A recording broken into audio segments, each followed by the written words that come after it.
Yeah. Okay. Right. Good evening, one and all. Welcome to the second session of Medinspire Talk conducted as part of DAMS MedMeet, the International UG Conference by College Union 2020, Government Medical College, Kozhikode. Myself, Sri Ranjani, a third year MBBS student from Government Medical College, Kozhikode. We all are today aware of the specialty field, plastic surgery, which was not so a couple of years ago. Plastic surgery, the term itself bit interesting, which comes from the Greek word plastikos, means to mold. So today, to mold our thoughts and inspire us, we have an acclaimed plastic surgeon with us. He is an expert in reconstructive surgeries, diabetic food management, aesthetic surgeries, trauma and onco-reconstructive surgeries, and so on. He is a part of an international organization, Medicine Sans Frontiers, commonly known as Doctors Without Borders. It is an international humanitarian non-governmental organization well known for its activities in conflict zones and in countries affected by endemic diseases, whose activities has recognized by receiving the Nobel Prize as well. As part of this organization, he joined them and flew to Africa to treat the patients affected by the disease Noma and done reconstructive surgeries free of cost. I'm really honored and proud to introduce this eminent guest, Dr. Hafiz Muhammed sir, to this session. Welcome, sir. Welcome to the session. Thank you, Rajni. It's a pleasure to be here with you all and share my experiences and probably make you think of these options of adventures in surgery and also introduce you to a little bit of plastic surgery if I can. Actually, we have been going around for a long time trying to popularize this specialty because not much is known about this, even amongst the doctors. So as an organization like the National Plastic Surgery Group and the Kerala Plastic Surgery Group, we have been trying to give talks, lectures, and things like that to let the people know what actually we do. So it's a chance for me to share with you both these things, which I am really proud and honored to do. So, as we all know, plastic surgery is a new and emerging field nowadays. I think we are lucky today to have Dr. Hafiz Mohammed sir, who has more than 40 years of experience in this field. So, to share his inspiring experiences and to make us little aware of the prestigious organization Doctors Without Borders, let us hear from the expert itself. Over to you, sir. Yeah, thanks, Ranjini. Again, actually, it is 14, actually, not 40, because I'm not that old, I'm quite young. Okay. I think in the beginning, I'll give you a short presentation of about 25 to 30 minutes. And then after that, I can take questions from the audience. Is that okay? Okay, sir. Here we go.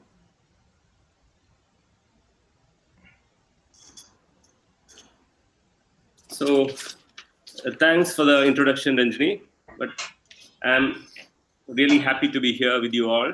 Actually, I belong to Calicut Medical College, and I am indebted to the institution for my everything, my MBBS, my MS, and MCH, everything from the same place. Yeah. And to introduce myself, I would say that I'm a plastic and reconstructive surgeon, and I love my job.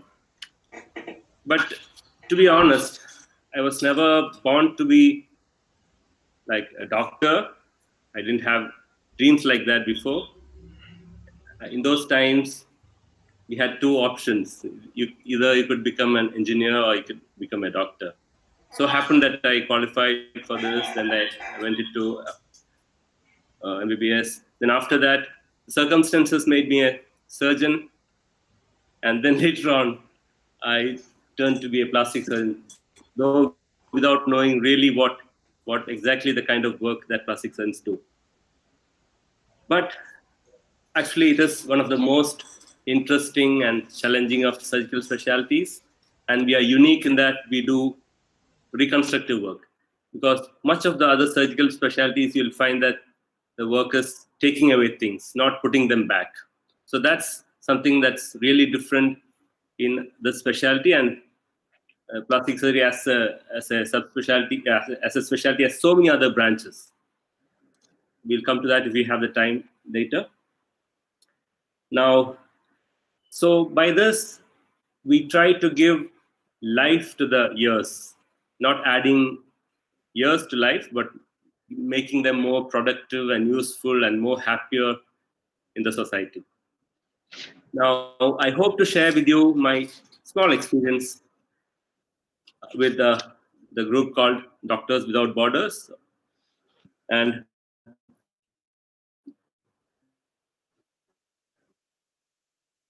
that I'm going to give you has the potential to changing some of you at least.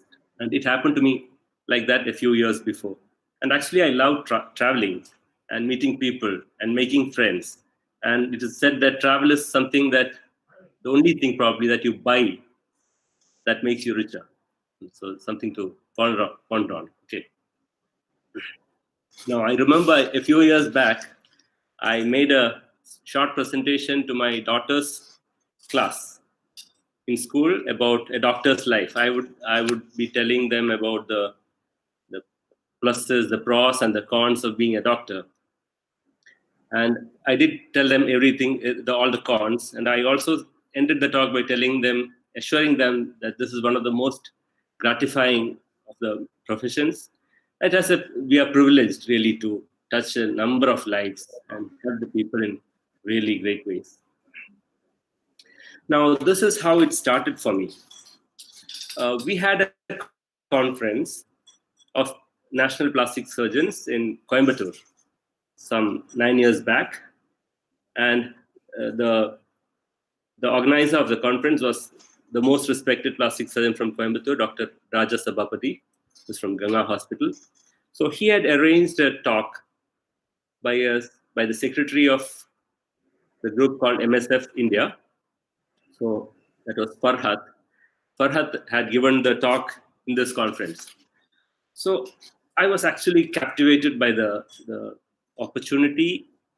And I remember rushing to her soon after the meeting and getting from her the information and the forms for enrolling.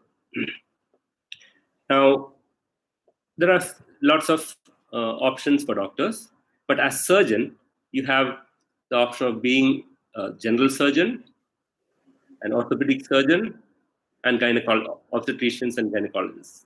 So these are three main groups of surgeons in MSF. Now, for being a general surgeon, which actually I would be in that group. I'd be in the post of a general surgeon. So that would mean working in trauma situations, more like trauma due to bombs, gunshots, things like that.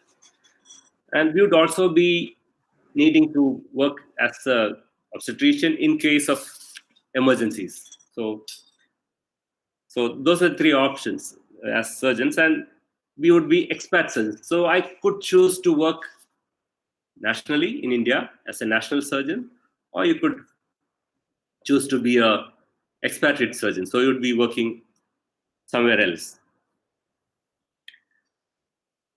So once you finish the paperwork, there's a lot of credentialing and all to do. They would be asking for certificates and checking things, logbooks and things like that. That would take a few months. And after that, we were asked to go to Delhi to the MSF office. Now, I introduced this project to my friend, Dr. Dilip. He's an onco surgeon at MVR now, and he was also keen to join. So both of us went together to Delhi to attend the face-to-face meeting. That's actually a very interesting interview. And they were not actually looking for your theoretical knowledge or things like that. Actually, they were assessing our aptitudes. That whether you would be a good team player, whether you would be able to mingle and work as subordinates in a bigger team and things like that, and your administrative capacities. Now, the interview went on for 1 or 2 hours, and then we were finally selected. Now, a few words about Médecins Sans Frontières. MSF. Sir, PPT, can you share? Are you not seeing the PPT? No, sir. I think it's gone. Is it? Oh, I thought you were all seeing this PPT. One sec. One second. One second. Oh, I thought you were seeing. Sorry.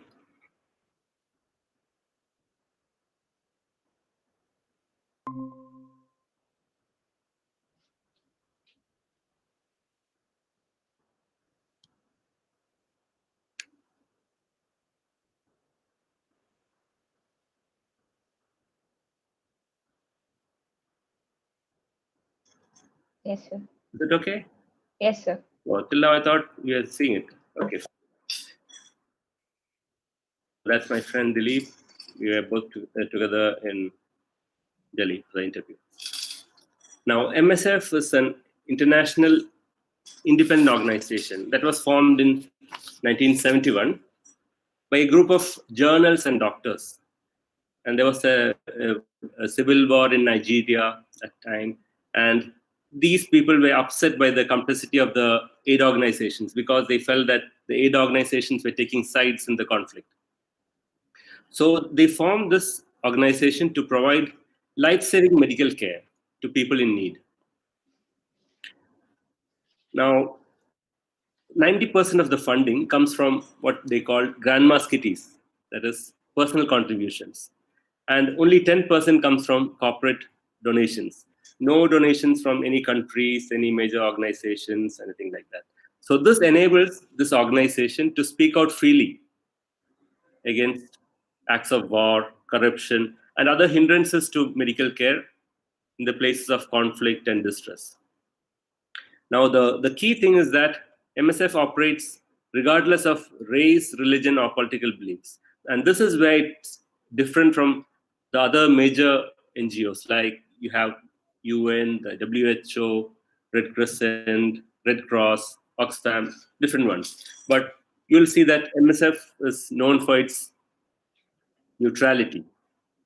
And even the other groups like, say, for example, WHO or UN, they may at times take sides in a conflict, which you'll never see with MSF.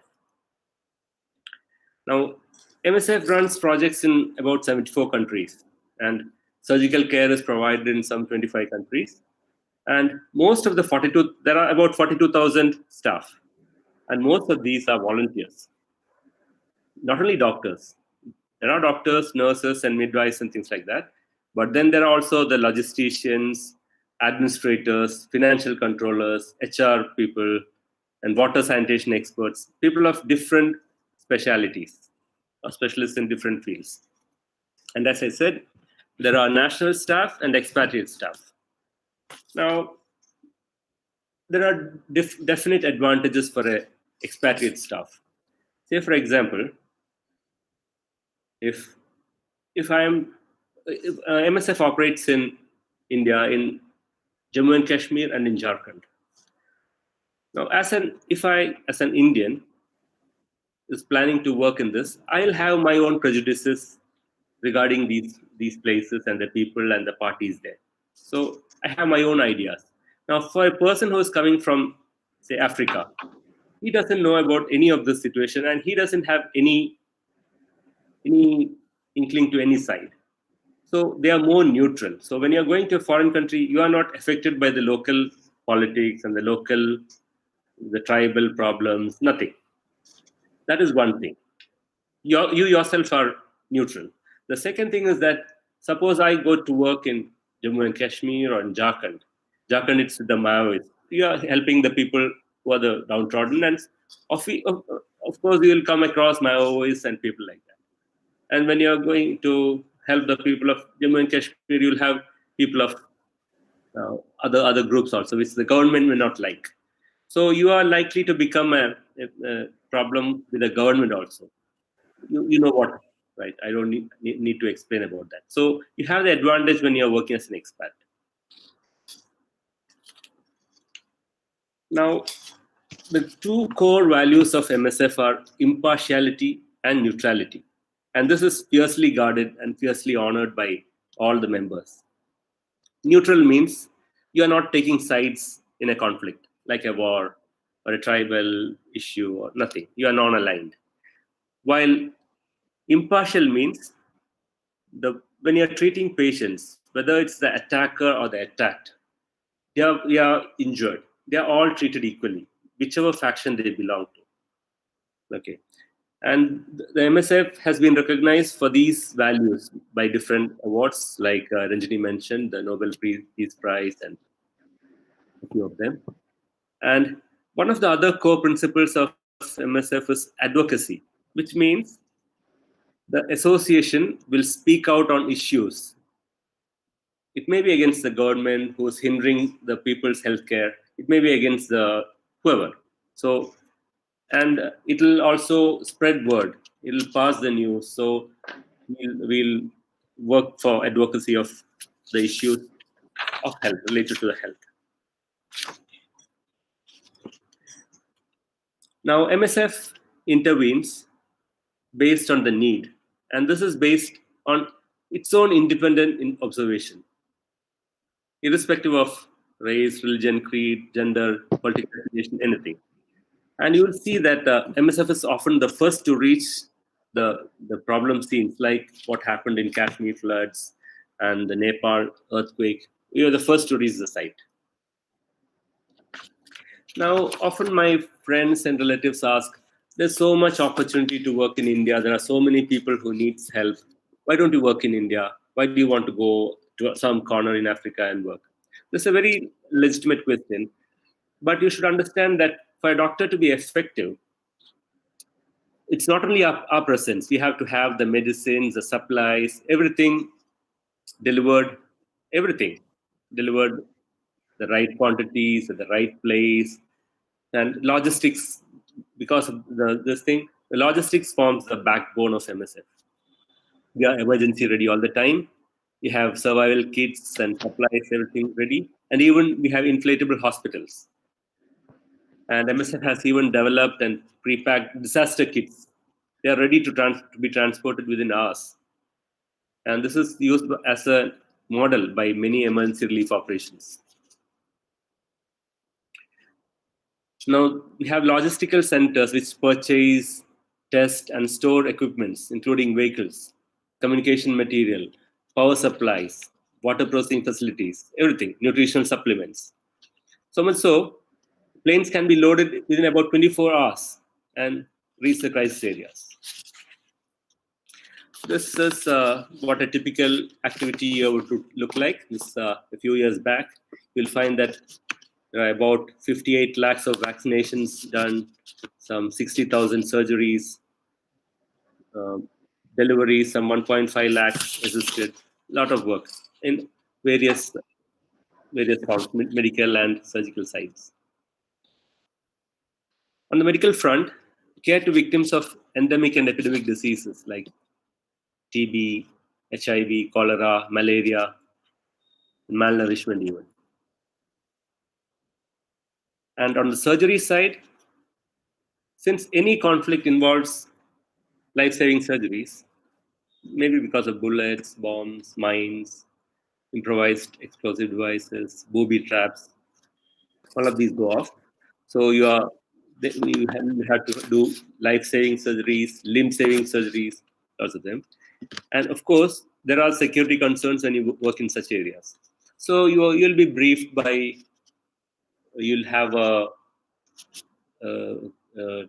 pre-primary departure session where you will be briefed on things. You'll be briefed by the national level head office, and you go to that country, you'll be briefed by them regarding the exact security situation and what to do and what not to do, things like that.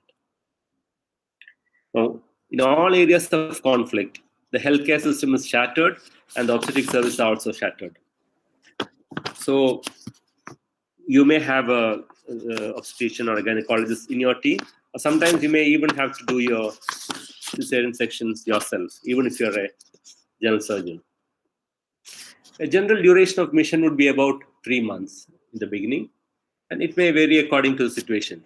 You should understand that it may be sometimes very difficult to reach areas. Like, for example, if you have to go to Syria, to some some location. It may even take you about 2 weeks to reach there once you depart from here, because it may not be easily accessible because of different problems. Now, what does MSF offer to the volunteer? Once you leave home, everything is taken care of. Your transportation, your accommodation, air tickets, everything. We also have full medical insurance coverage, which is important. And even a life insurance coverage if you get, unfortunately or fortunately, something happens to you. And your payment would be about 850 euros if you're a surgeon. That would come to about like 70,000 rupees. My first mission was to be to Gaza as a burns surgeon in 2017. Now, they had arranged about 300 patients, burns patients there, to be covered, to be taken care of in a 1 month period. So I would be joined by my anesthetist colleague in Jerusalem. He was supposed to be from the US. Now, Jerusalem is a very beautiful city, held important by all the Semitic religions, very lovely, hospitable people. And some of the elder ones, even they knew some old Hindi songs. Now, I was joined by the anesthetist colleague from the US, and I was surprised to find that he was from Kerala, Dr. Nandakumar, and he had been to Gaza twice before, and he was very excited to go there. Very happy about the treatment that he got from the people, the very friendly people. Now, this is, you can see the pictures. Gaza is a small strip of land. In one corner of Israel, on one side you have a little bit of Egypt. The rest is all controlled by the Israelites.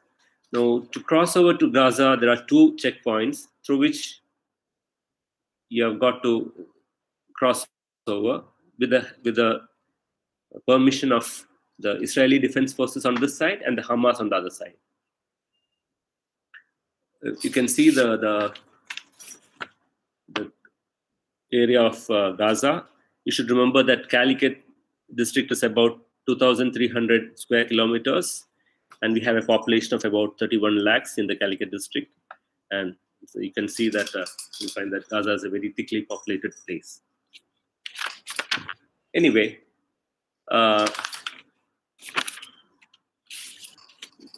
yeah, I could also go along the road. This is the highway separating the Palestinian side, thickly walled and guarded on one side, and this is the highway going along the side.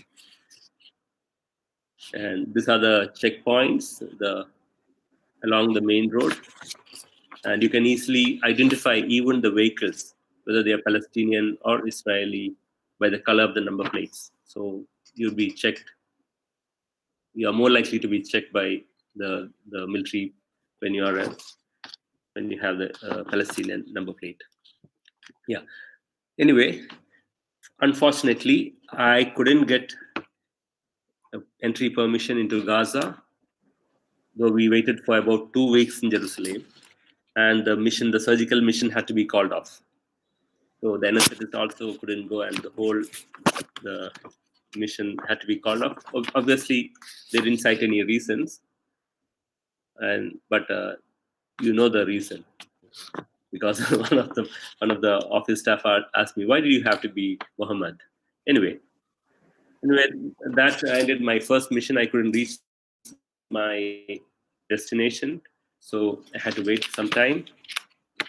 And my next chance came to go to Nigeria for something called NOMA intervention. And before going there, actually before going to any mission, we are supposed to have a course by MSF, a 5-day residential course, which will cover everything that MSF wants. Right? like the principles, the values, what to do, confidentiality of patients, the cultural aspects when you work in groups, threats to you, to security threats, everything covered. And that was we had a lot of fun team activities for whole 5 days, and lots of cultural exchange also. And then there were about 40 of us there from 20 different countries, and I had a gynecologist friend from Bangalore as well. So these are not all doctors. Doctors are very few. You have all other specialists like logisticians, financial, HR, midwives, lots of them. And then we had very exciting activities, including something to test our resilience, and which we didn't know. Actually, they were testing our team mentality and team spirit and things like that. Now, coming to NOMA, actually, you will find that if you try to see a surgical text, very little mention is made about this NOMA. Actually, I realized it very recently that DAS also does have a small mention of this. Cancromoris, that is NOMA. Now, this is basically an infection involving children, the face and the mouth being the involved areas. I'll come to more details soon. Now, as of now, NOMA is seen along this sub-Saharan long belt from Somalia on the east to Mauritania on the west, a narrow belt of countries. And this is, and Nigeria is here, somewhere here, along the Atlantic coast. And our mission was to a state called Sokoto in northwest Nigeria, bordering the Niger. Now, Noma actually is from a Greek word meaning to spread or something, but it is basically a disease of malnutrition, where there is decreased immunity and poor oral hygiene contributes to infection. It starts as a small ulcer inside the mouth near the gum and gradually enlarges rapidly. And these are pictures of acute Noma. You can see that parts of the face have been eaten away by this opportunistic infection. Actually, there are several pathogens involved. It's multibacterial. And it is common when you have malaria and measles and HIV, where your immunity is decreased. The chance of getting the infection is more. But however, due to some reason, you have a household, but you may have only one of them having this Noma. So the exact reason, are there anything else we are missing? We are not very sure. Now, when you have acute Noma, untreated, the mortality is very high, like in the range of 90%. But if treated well, and the treatment is very simple, it's hydration, antibiotics, wound care, nutrition, good oral hygiene, things like that. Simple things. But if treated, the chance of survival is very high. And it is not contagious also. So the problem is in recognizing this, because these people, they may not know what's happening, and by the time they know of this, the child is in a very pathetic situation.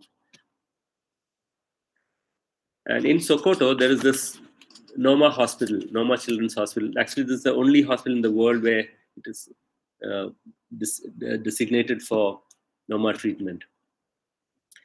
And this is our team of 2019. Actually, we are a team of plastic surgeons, anesthesiologists, and maxillofacial surgeons, along with the OT staff and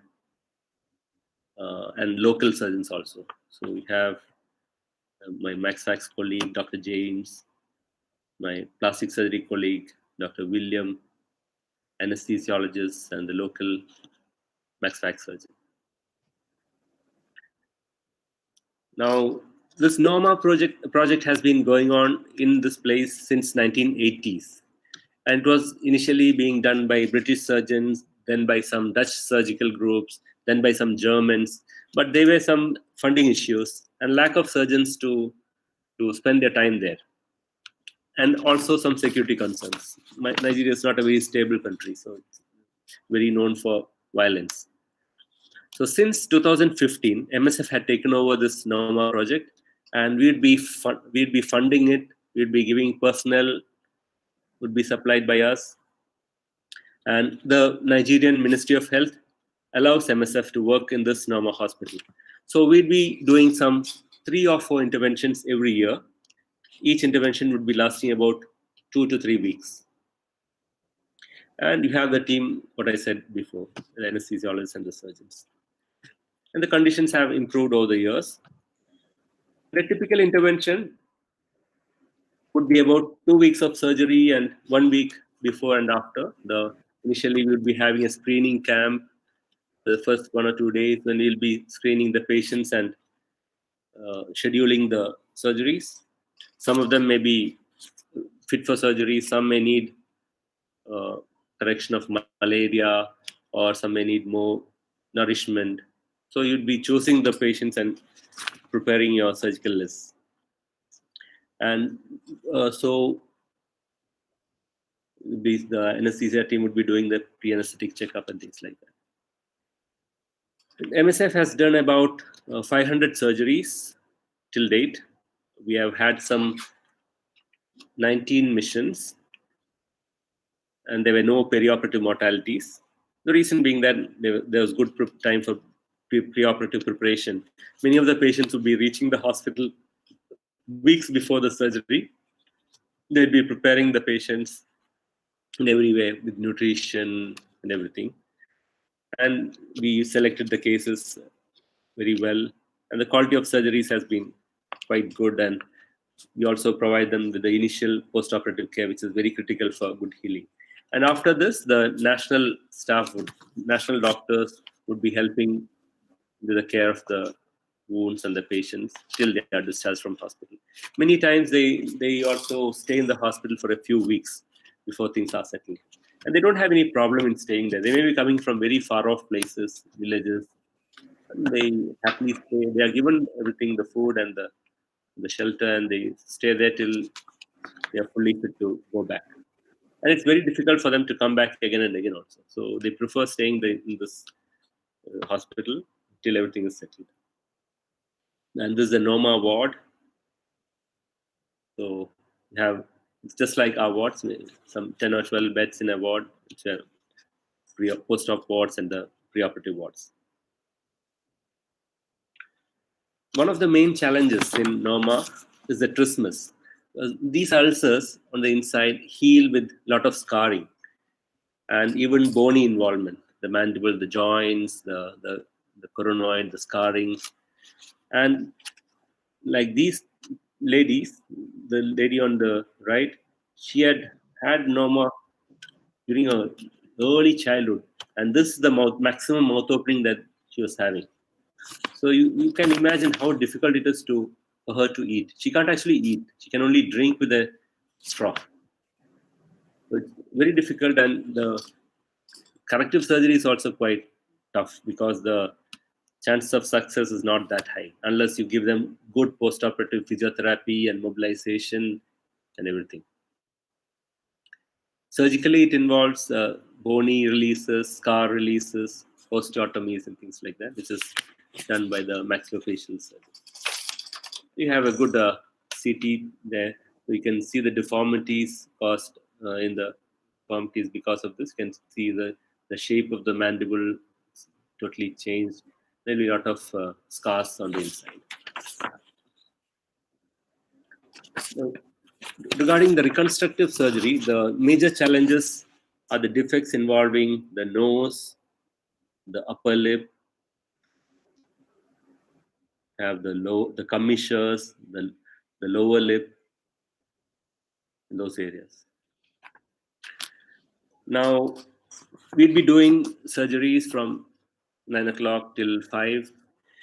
The dictum would be to play safe, because you are leaving the care, the late post-operative care, to the local staff. So they should be able to take care of it. So you won't be doing any heroic surgeries. And many times you may have to do stage surgeries so that you take it step by step, one at a time. And generally would be doing the difficult cases first, the sickest ones first, so that we can give them adequate post-operative coverage in the post-operative period. And very often we found that the wounds always appear much worse than they initially appeared. So at surgery there would be we would be expecting much more difficulties. You can see that the cheek is having a big fistula there, which is communicating to the nose. And you should understand that MSF values patient confidentiality, and we are not supposed to show the pictures so that their identity is revealed. So you'll find that all my pictures will have parts of the face cut off. So this is the part of the cheek reconstruction going on. And this is him in the early post-operative period. There's a loss of the right side of the upper lip, which is reconstructed with a flap from the nasolabial area. Or scarring and tissue loss. Here's a upper lip defect. And the surgery involves a two-stage procedure. Like we have put a flap, a lip sharing flap from the lower lip. And after 3 weeks, it will have to be divided, and which will be done by the local surgeon. Have a commissure defect here. The left lateral commissure and the upper lip part is defective, so that's covered with another flap. This is a large defect involving the lower lip, the commissure, the upper lip, the nose, cheek. Huge defect.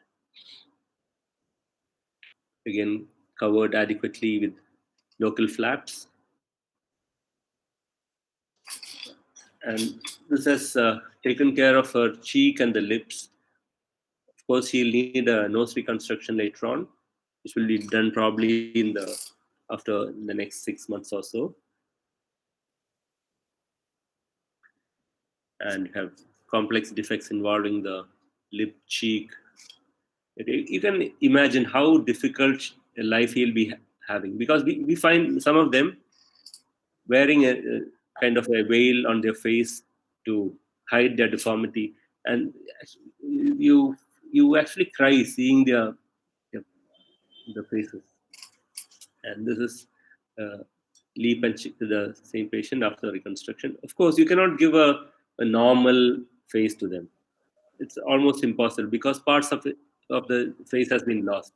What you can do is to make them at most functional and give them the most possible aesthetic improvement. You can't promise the moon.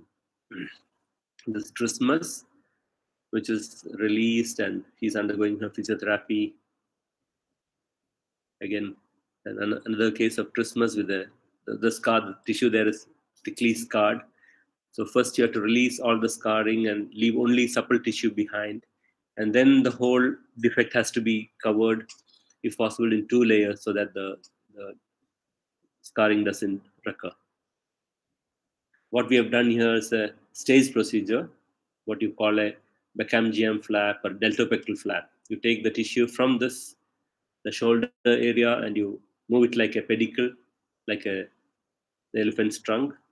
You put it on that part of the face, and this has to settle there. When you put a flap in the new place, this flap has to heal there, and this tissue has to get its blood supply from the face now. Now we have put it on the face. So once this wound heals over the face, the vessels will grow into the flap from that side, and then you can cut off the attachment which is bringing the vessels now. So as of now, this flap is surviving on vessels from the internal mammary vessel inside, and you have some perforators there, and you have a vessel going into this. And we did have some minor corrections of previous surgeries of the previous surgical missions there. You can see the bulky cheek flap here and some depression here in the intraorbital area, which has been filled up with some fat uh, uh, fat grafts and thinning of the flaps to improve the condition a little bit. And again, like this is one reconstruction of the upper lip done by our previous team. So he's having a microstomia, a narrow mouth. So this has to be made as normal as possible. So this is the same patient as in the early postoperative period. This will all these scars will all settle and he'll have a nice appearance. The converse of that, actually, this is not a normal case. This is a congenital deformity which happened to come there. So we opted to operate him also. So it's a macrostomia, a large oral. We have corrected the macrostomia, and generally we don't do burn surgeries along with this mission. But it again happened that these patients, hearing that we are there, some surgeons are there, they came to hospital, and we did have some extra time, so we decided to include them in that list. These are post-burn contractures, very deforming. You can see how thick scars have sticking chin to the sternum, mentosternal contractures, everything pulled down, and these were corrected with some local tissue flaps and skin grafts over these parts. And this is the patient 1 month, I mean 6 months later. It's a picture that I got from the staff there. And this is our team.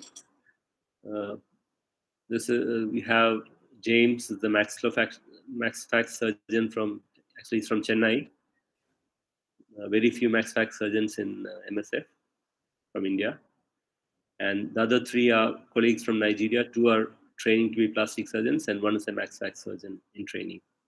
So that's our team of the first mission. And this the team when I went for my second mission in 2020, Jan. Anesthetists, then OT staff, my maxfac colleague, and medical social worker, and other coordinators. At the end of it, they gave us a very nice farewell party. Shall I play a short video?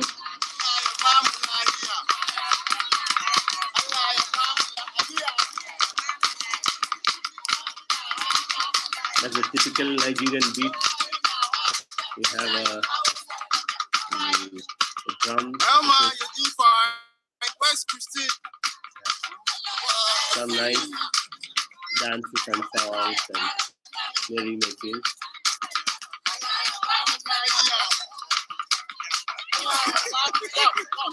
Anyway, now if you want to volunteer with MSF, this is what you need to do. You have to go to this website, MSF India, download the forms, and you have the contact numbers there. Okay, you can think about all these things when you finish your training. And it's not only for medical jobs. There are a lot of other jobs also. Non-medical, like construction managers, financial coordinators, a lot of them. It's all in the website. You can go through that later. And they give us, try to promote the social media write-ups. And this is probably how the union chanced upon me. So we try to popularize the organization. We try to introduce about our activities. And they also encourage us to write about our aspect of the experience so that people read and youngsters like you join. Now, the best part I found of working with such groups is that you don't have to really convince people of our good intentions. Now, this is a very difficult problem now, because whatever good we try to do, the things are getting, it's not like before. We are always viewed with suspicion. and the trust is a bit lacking. Of course, the only way to get it back is to talk to them. Good communication and genuineness. You really talk to them, be empathetic to them, the people that they should understand that you are trying to help them.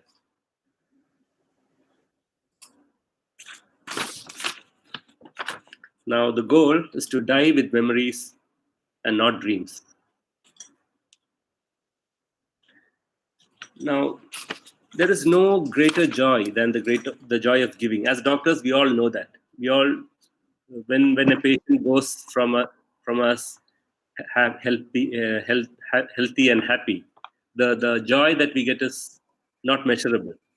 And when it is unconditional, like you are expecting nothing in return, then it is much better.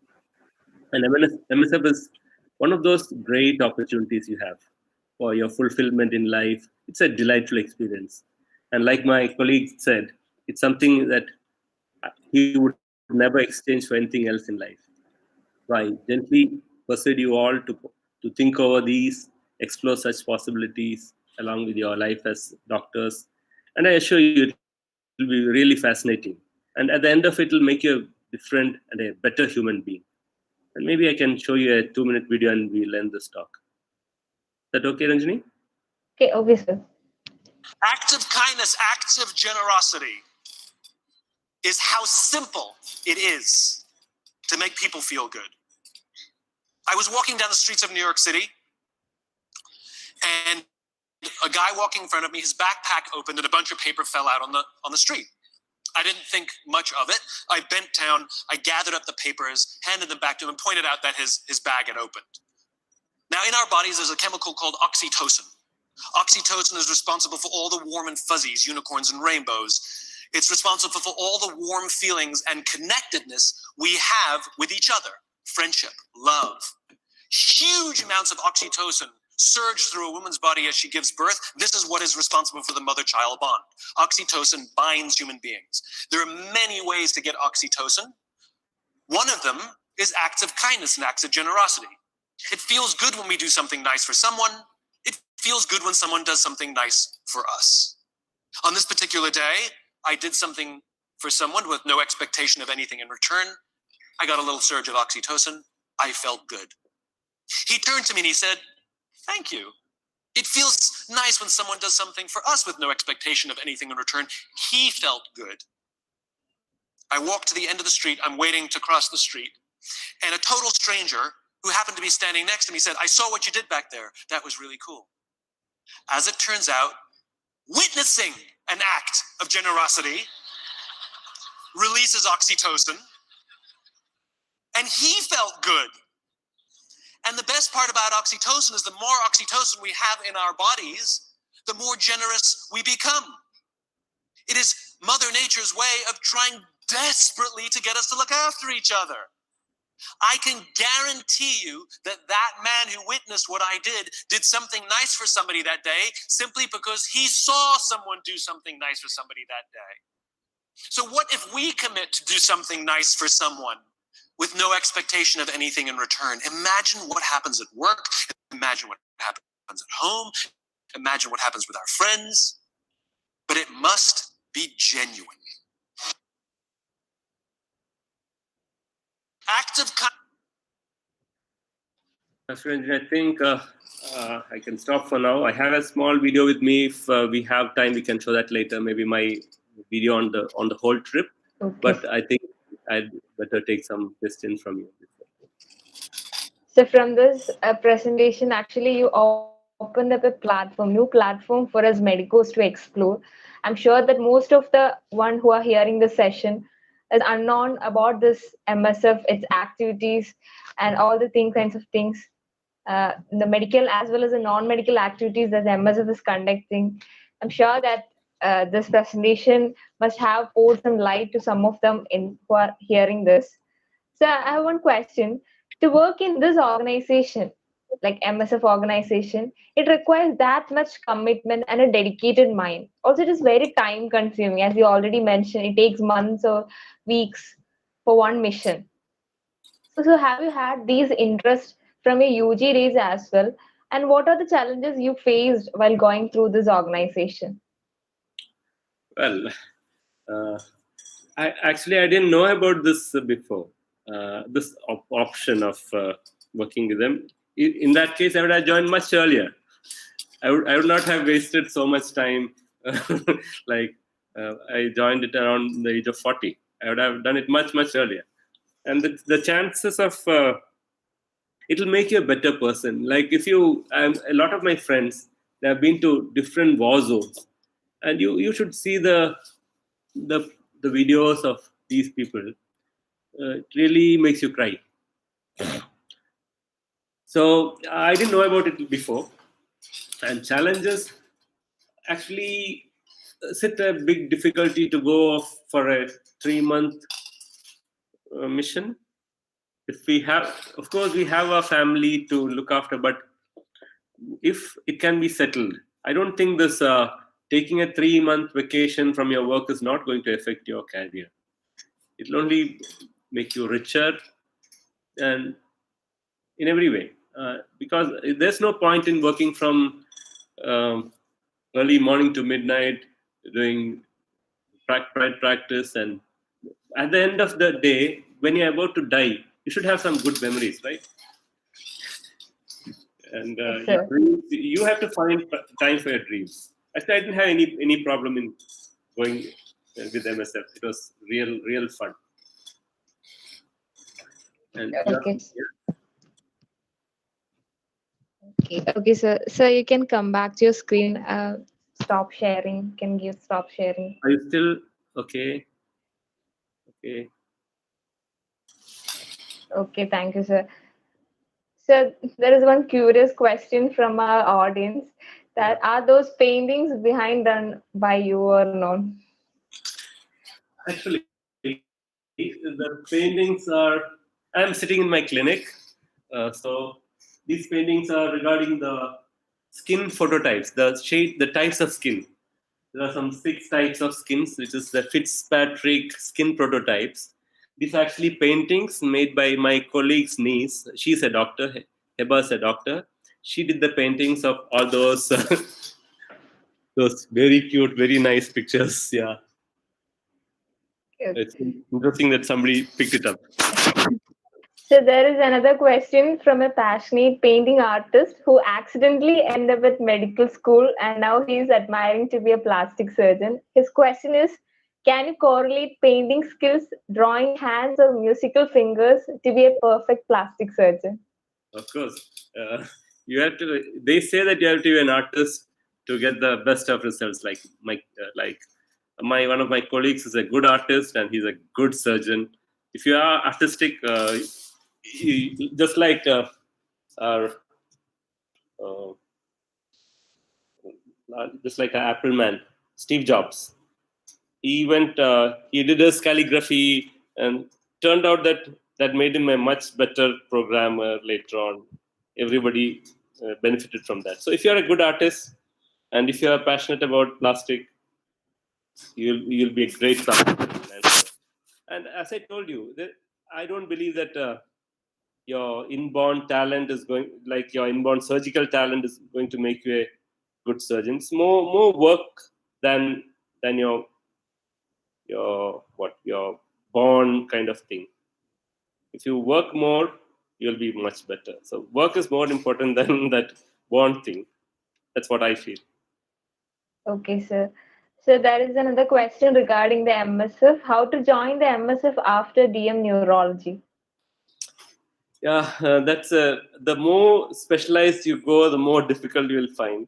So you won't be able to. I don't think you will be able to practice as a neurologist. I'm keen to know who's that neurologist. Yeah. Anyway, I think you'll have to work as a physician, more into nutrition or tropical disease specialist. Like you won't be able to work as a neurologist that highly specialized, because we are looking at places without any primary healthcare kind of thing.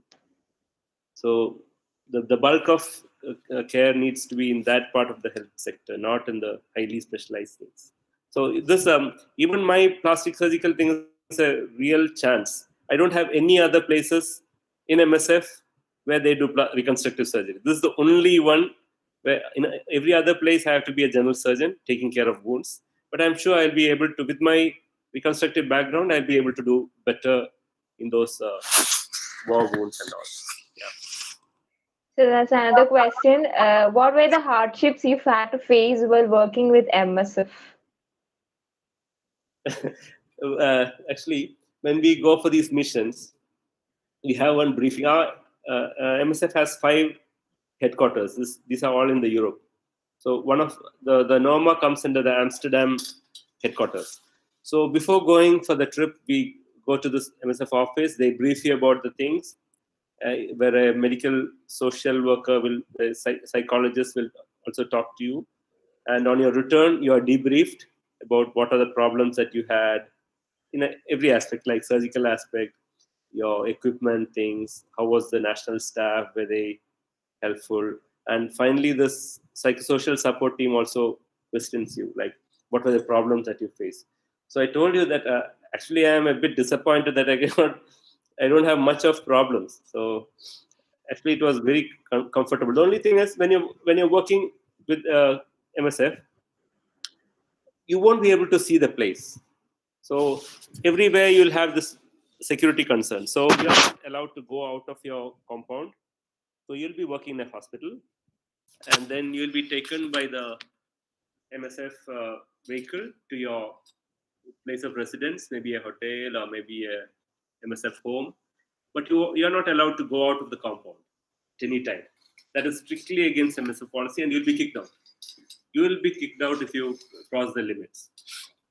And again, you have this vehicle, you have security concerns, but MSF doesn't carry any arms with them. You are not anybody with arms. Even if the soldier wants to enter the MSF vehicle or the MSF compound, they don't do that without keeping the arms outside. The MSF is very strict about such things. And problems, actually, we didn't have much of a problem because our missions were very short. 2 or 3 weeks, there's hardly any time for problems. You have people of different nationalities, different cultures. So we have to be very careful when we do anything. Like, for example, when you are having dinner together, we'll be having dinner, right? So we are used to using our hands. But most of them, the others especially from the West, they'll find it very difficult when they see us eat with our hands. So I always make sure ask them if I can use my hand, because small things like these may matter to them. So we are told about all these things during our preparation. So because the cultural differences are so much, even the way we greet, it may be rude, it may look rude to someone. So we always explain this is how we do it. You'll be very careful in those. You'll learn a lot. Okay, sir. Small things matter.